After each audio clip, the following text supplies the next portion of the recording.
intensivos. Registram-se 187 óbitos que lamentamos, o que representa uma taxa global de letalidade de 2,3% e acima dos 70 anos de 9,1%.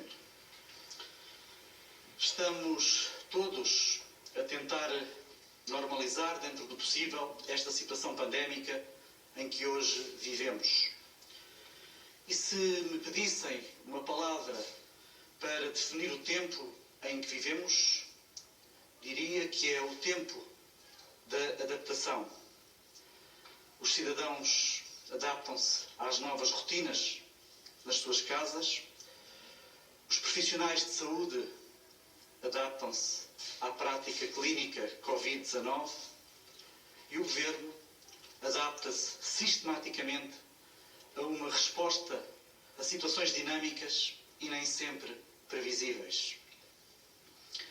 Naturalmente que os portugueses não estavam preparados para passarem a viver em casa, em teletrabalho, em telescola e em isolamento, como também o SNS não estava programado para receber uma pandemia desta dimensão e com características tão particulares e nunca observadas.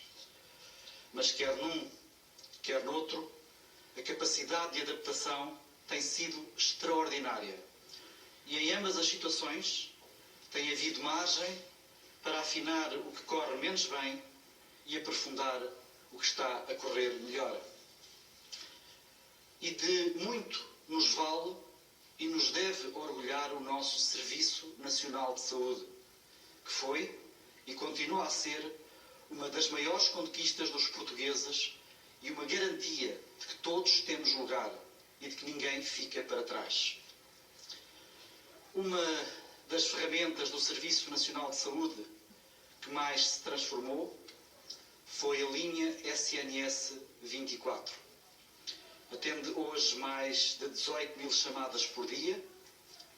Para que tenham a noção, atendia em média 5 mil antes da pandemia Covid-19. Em março foram atendidas mais de 300 mil chamadas.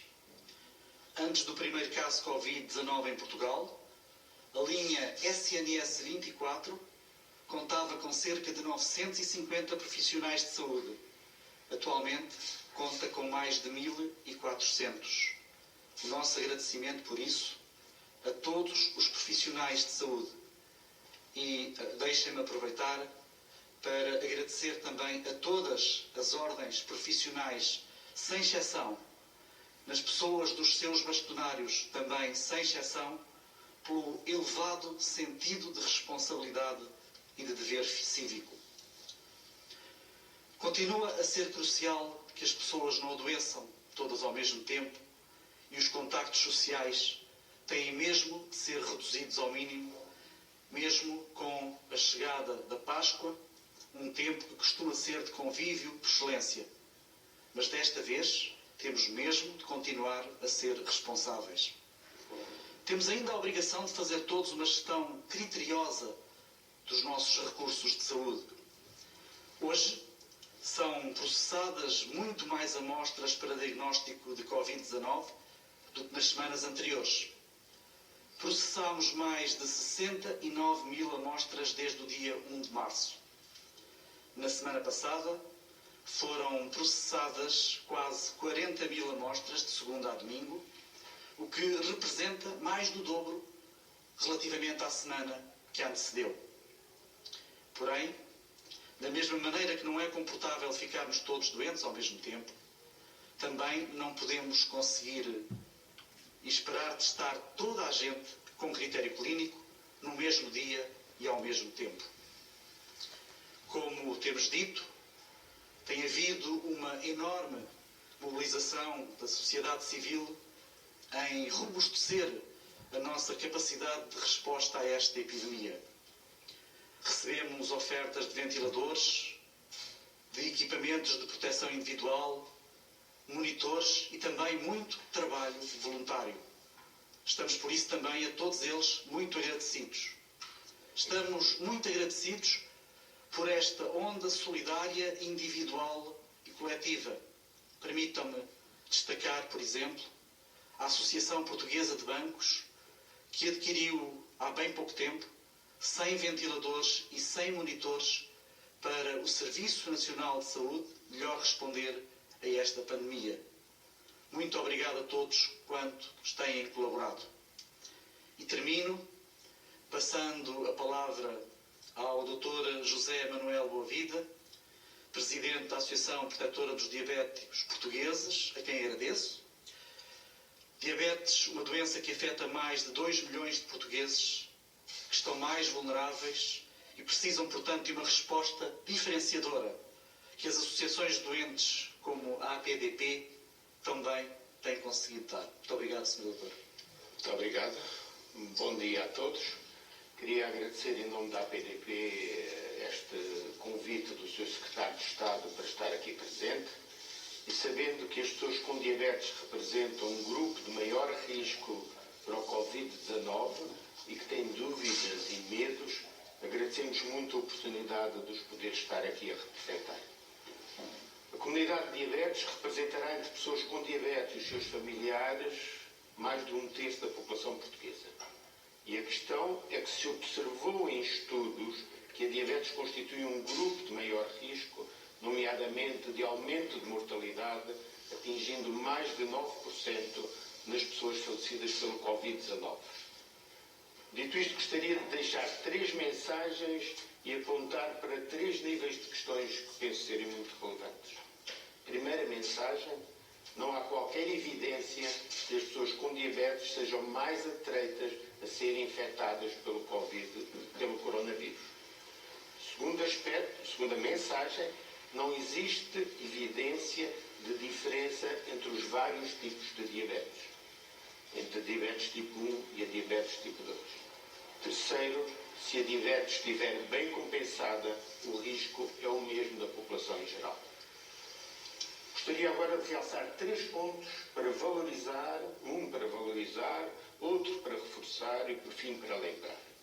Primeiro, valorizar o papel das próprias pessoas com diabetes, e dos seus familiares e cuidadores, que no dia-a-dia procuram um controle rigoroso da sua situação, controlando a glicémia, a tensão arterial, nos pés, sabendo que quanto melhor o controle da diabetes, melhor será o prognóstico.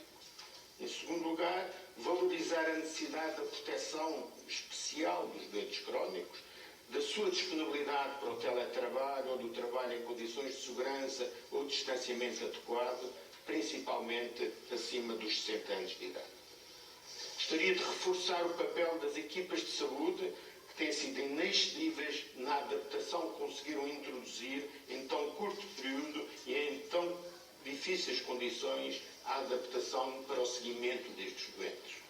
Alterações das consultas para telemedicina, entregas domiciliares de medicamentos, centenas de farmácias o fazem, a APDP o faz, juntas de freguesia o fazem.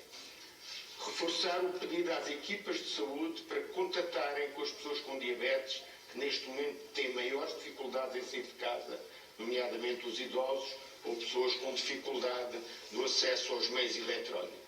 De criar linhas de apoio, como a linha verde que a APDP criou para todo o país, ou fazer telefonemas pura e simplesmente de conforto para as pessoas que estão em isolamento em casa.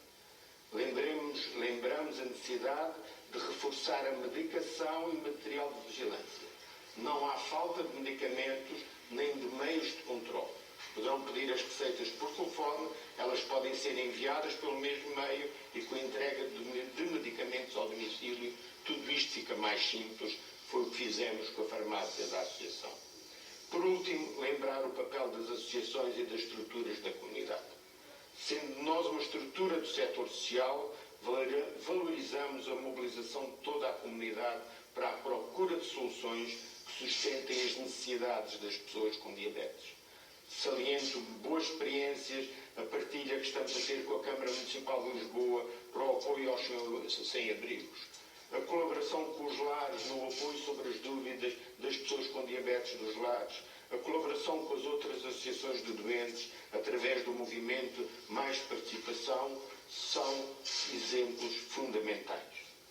Recordamos ao Governo que nestes momentos difíceis podem e devem contar connosco. Gostamos de ser ouvidos, de poder explicar as nossas necessidades e anseios, para depois nos empenharmos com mais força ainda neste combate. Para isso, temos que ter parcerias sempre presentes na nossa colaboração. Por fim, e para terminar, gostaria de deixar uma última palavra de agradecimento a todos, sem nomes, porque são muitos, que têm participado neste combate e por isso têm sido e continuam a ser para nós uma ajuda fundamental.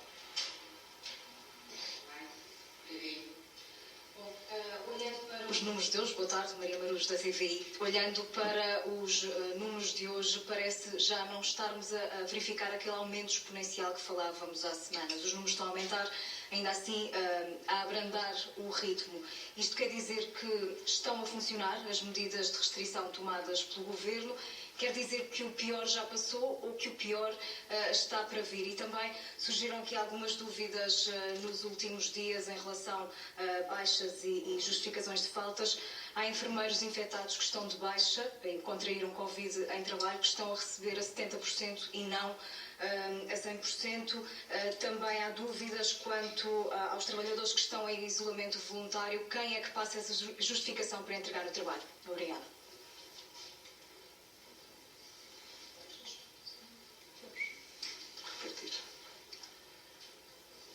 A primeira questão, desculpe-me, era relativamente à questão do Governo, se as medidas de restrição estão a resultar, ou se o pior é está para vir. Eu diria que será cedo ainda para avaliarmos essa tendência.